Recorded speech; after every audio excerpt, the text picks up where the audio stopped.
So yun mga boss, isang mabilisan lang, medyo pagod at hinihingal na ako.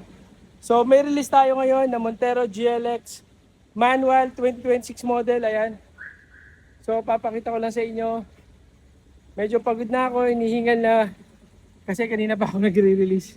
So kinuha ko lang yung stencil, yung client natin from Pangasinan. Ayan, so sa mga Pangasinan, sa mga taga Pangasinan pala, ayan.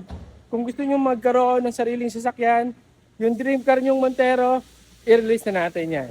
Let's go!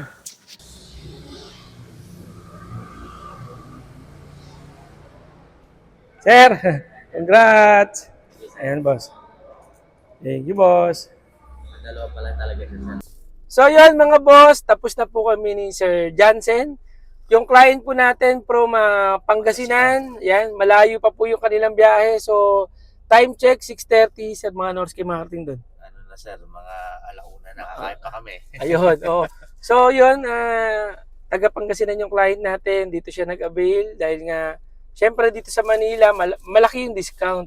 Sir, kamusta yung transaction? Although ginabi tayo. Ayos, sir, smooth. Wala akong problema, sir. Ayun. Sa Pagdating requirements, sir, transaction, okay naman. requirements, okay tayo.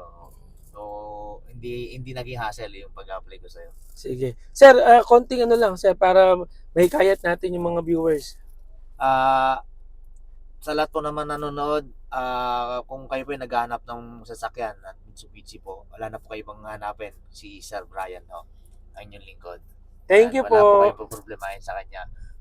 Aasisahukan kayo hanggang sa matapos yung transaksyon. Okay. Thank you, sir, ha. Thank you. You're welcome, sir. So, sa mga gusto po mag-avail ng sasakyan, Mr. Brian D., dito lang po yan sa may Peak Motors, Jose Abad Santos. Let's go!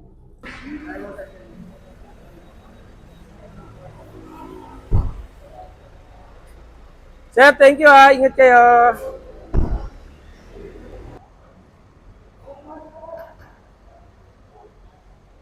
So, yun na nga, isang client na naman na ating napasaya. Galing pa po sila ng Pangasinan. Ayan, San Carlos, Pangasinan. Ayan. Let's go!